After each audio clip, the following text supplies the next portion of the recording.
የተረት ግንዣ የተረት ግንዣ የተረት ግንዣ የተረት ግንዣ ማካፈልን የማይወደው ዝሆን። ከፍ ያሉ ዛፎች፣ ቀለማማ አበቦች፣ የሚዘምሩ ወፎች የተሞሉበት ውብ ጫካ ውስጥ አንድ ወጣት ዝሆን ይኖር ነበር። ስሙም ኪቦ ነበር። ኪቦ ትልቅ፣ ኃይለኛና በራሱ የሚመካ ነበር። በጫካ ውስጥ ሲመላለስ መሬቱን በከባዱ ያንቀጠቅጠው ነበር። ኪቦ እጅግ በጣም ደስተኛና ተጫዋችም ዝሆን ነበር።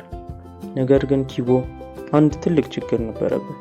በጣም ደስተኛ፣ ጠንካራ፣ ተጫዋች ቢሆንም ነገሮችን ማካፈል ግን አይወድም ነበር። ኪቦ በጣም ራስ ወዳድና ስግብግብ ዝሆን ነበር። አንድ ቀን በጣም ሞቃትና ደረቃማ አየር ነበር በጫካ ውስጥ። ከዛም አስደናቂ ነገር አገኘ። በቀያይ ወይንና ጣፋጭ በሚመስሉ የወይን ፍሬዎች የተሞላ አንድ ትልቅ ዛፍ አገኘ። ይህ በጫካ ውስጥ ያለው ዛፍ እጅግ አስደናቂ ነው አለ። ከዚያም ከዛፉ ላይ አንድ ፍሬ ወስዶ ቀመሰ።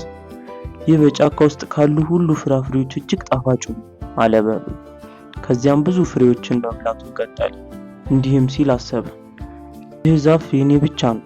ሌሎች እንስሳቶች ካገኙት ፍሬውን ይበሉብኛል። ስለዚህ ይህን ዛፍ መደበቅ አለብኝ። ከዚህ ዛፍ ፍሬ መብላት ያለብኝ እኔ ብቻ ነኝ አለ። ከዚያም ዛፉን ትልልቅ ድንጋዮችንና ቅርንጫፎችን ሰብሮ እያመጣ መሸፈን ጀመረ።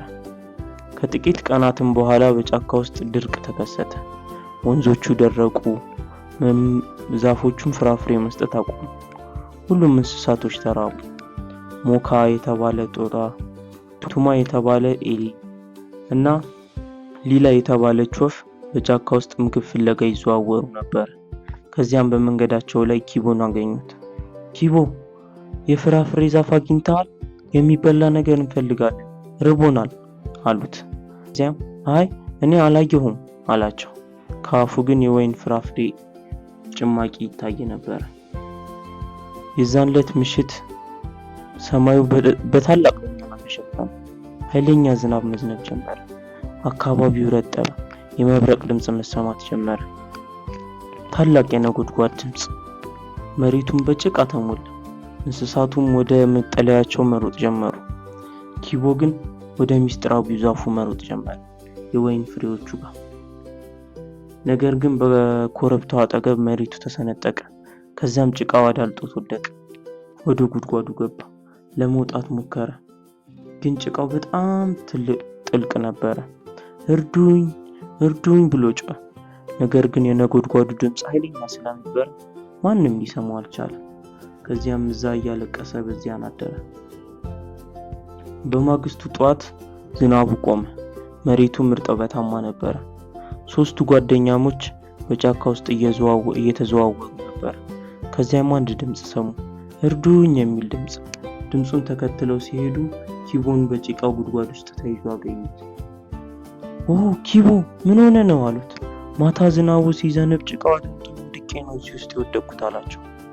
ከዚያ ግን ጦጣው እኛ አንረዳው፣ ባለፈው ምግብ ስጠን ስንለው መች ረዱ አለ። ጥበበኛው ኤሊ ግን ሰዎችን መርዳት ያለብህ ስለረዱ ብቻ አይደለም፣ ለሰዎች መልካም ነገር ማድረግ አማራጭ አይደለም፣ ግዴታችን ነው አለ። ከዚያም ሶስቱ ጓደኛሞች ተባብረው የዛፍ ቅርንጫፎችን ሰብስበው ኪቦን ለማውጣት መሞከር ጀመሩ። ከዚያም በስተመጨረሻ ኪቦን ከጉድጓዱ ውስጥ አወጡት። ኪቦም ስላደረጉለት ነገር እጅግ አመሰገናቸው። ነገር ግን ከነሱ ምግቡን በመደበቁ አፈረ። አንድ ነገር ልነግራችሁ ፈልጋለሁ አላቸው። ከዚያም ኑ እንዳውም ላሳያችሁ ብሎ ወደ ወይኑ ዛፍ ይዟቸው ሄደ። እንስሳቶቹም በጣም ተደነቁ። ባለፈው ይህንን የዛፍ ፍሬ ከእናንተ ስለደበቅኩኝ በጣም ይቅርታ አድርጉልኝ አላቸው። ከዚያም ጥበበኛው ኤሊ ምንም ማለት አይደለም፣ ይኸው ዛሬ አሳይተኸናል፣ እናመሰግናለን አሉት። ከዛ ሁሉም በደስታ መመገብ ጀመሩ። ያን ቀን ጀምሮም ያ ዛፍ የመካፈል ዛፍ ተባለ። እንስሳት ከሁሉም ቦታ መጥተው አብረው ይበሉ ነበር። ወፎች በቅርንጫፉ ላይ ይዘምራሉ፣ ጦጣዎች በቅጠሎቹ ላይ ይጫወቱ ነበር። ኪቦም እንስሳት ሁሉ መብላታቸውን ያረጋግጥ ነበር። ከዚያም ጊዜ ጀምሮ ኪቦ ለሌሎች እንስሳቶች መልካም ማድረግን ተማረ። ማካፈል፣ ደግነት ሁሉን ያስደስታል ብሎም አሰበ።